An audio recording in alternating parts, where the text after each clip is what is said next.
नमस्कार. तर इथे मी नूडल्स घेतलेले आहेत. मी लक्की नूडल्स घेतलेले आहेत. आपले जसे हक्का नूडल्स असतात ना, सेम तसेच असतात ते. आणि हे तांदळाचे असतात नूडल्स आपले आणि खायलासुद्धा खूप छान लागतात. तरी त्यासाठी आपण इथे हक्का नूडल्स मसाला घेतलेला आहे. त्याच्यानंतर इथे पातेली ठेवलेले आहे. पाणी गरम करत ठेवलेलं आहे. त्याच्यामध्ये 2 चमचे तेल घातले. पाण्याला उकळी आल्यानंतर आपले जे नूडल्स आहेत ते आपल्याला घालून घ्यायचे आहेत. तेल घातलं की एकमेकांना चिकटत नाहीत आणि त्यांना चांगलं आपल्याला बॉईल करून घ्यायचं आहे. तर इथे आपले नूडल्स जे आहेत ते आपण आता चेक करून घेऊयात. तर आपले नूडल्स जे आहेत ते झालेले आहेत.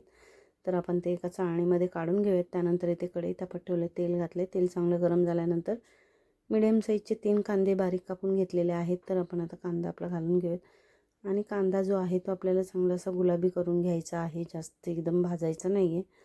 तर कांदा आपला मस्त असा भाजलेला आहे बघा, मस्त असा गुलाबीसर झाला आहे. त्यानंतर आता आपल्याला त्याच्यामध्ये जो आपण नूडल्स मसाला घेतलेला आहे तो घालायचा आहे. तर मी इथे एक पॅकेट घातलेला आहे. त्या 2 पॅकेटसाठी मसाला चांगला मिक्स करून घ्यायचा आहे. तुम्ही नुसतं या मसाल्यामध्ये सुद्धा करू शकता, मुलांना वगैरे द्यायचं असेल तर. त्यानंतर 1 चमचा आपलं व्हिनेगर घातलेलं आहे.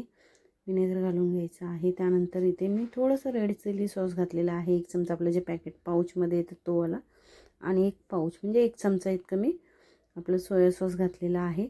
चांगलं मिक्स करून घ्यायचं आहे. मिक्स केल्यानंतर इथे माझ्याकडे रेड चिली सॉस अजून होता तो सुद्धा घातलेला आहे थोडा. जर आपल्याकडे रेड चिली सॉस वगैरे काही नसेल तर आपण शेजवान चटणी जी आपली असते ना शेजवान, तो घातला तरीसुद्धा खूप छान होतात. तर त्यानंतर आपले हे जे नूडल्स आहेत ते घालून घेतलेले आहेत. चांगले परतून घ्यायचे आहेत.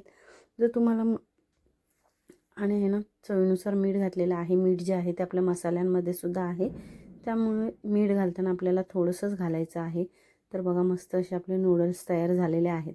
जर तुम्हाला मुलांना वगैरे द्यायचं असेल ना तर तुम्ही फक्त नूडल्स मसाल्यामध्येच बनवून द्या. मुलांना तशा पद्धतीने खूप फार आवडतं.